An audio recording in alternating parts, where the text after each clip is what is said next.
কি বলছো? কালকে কি খাবে? মানে কালকে কি খাবে আজ থেকে ভাবতে হচ্ছে। মানুষ সকালে কি খাবে, দুপুরে কি খাবে, রাতে কি খাবে, সারাদিন এটাই ভাবনা, খাওয়ার জন্যই সব কিছু। बात तो सही है। হ্যালো এভরিওয়ান, আমি মধুমিতা। আবারও আরেকটি ছোট ব্লগ নিয়ে আপনাদের সামনে এলাম। আজকে সন্ধেবেলার একটি ছোট্ট মুহূর্ত আপনাদের সঙ্গে শেয়ার করে নিচ্ছি। চলুন তাহলে শুরু করা যাক। দেখি মাম্মা, কি খাচ্ছে তুমি?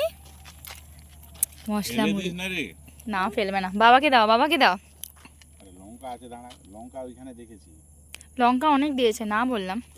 আমাকে দে, আমাকে দে। জায়গাটা কি সুন্দর।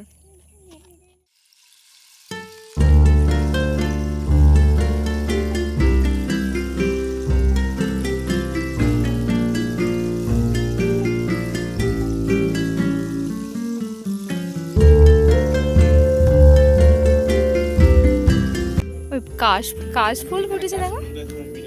এখন থেকে কাশফুল ফোটা শুরু হয়ে গেছে। এই আসবে কাশফুলের সময়তে আবার। দে আমাকে একটু দাও। এরকম খোলা নেচার আর তার সঙ্গে মশলা মুড়ি। এই ফেলে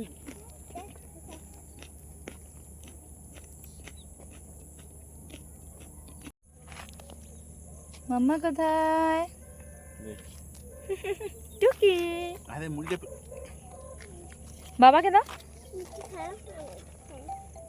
আচ্ছা আমি একটু নিয়ে মা ধরো ভালো করে, পড়ে না যায় মা। হ্যাঁ বাবারই কত বড় বড় লঙ্কা দিয়েছে, বললাম লঙ্কা কম করে দিতে।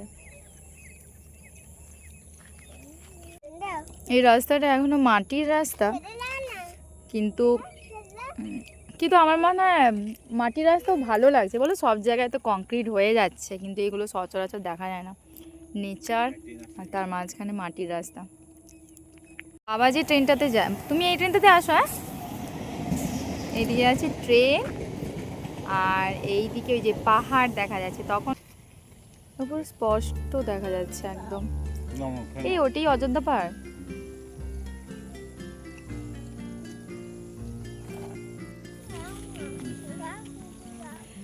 মেয়েকে ডান্স ক্লাস থেকে নিয়ে এসে খুব সুন্দর একটা জায়গায় ঘুরতে আসলাম।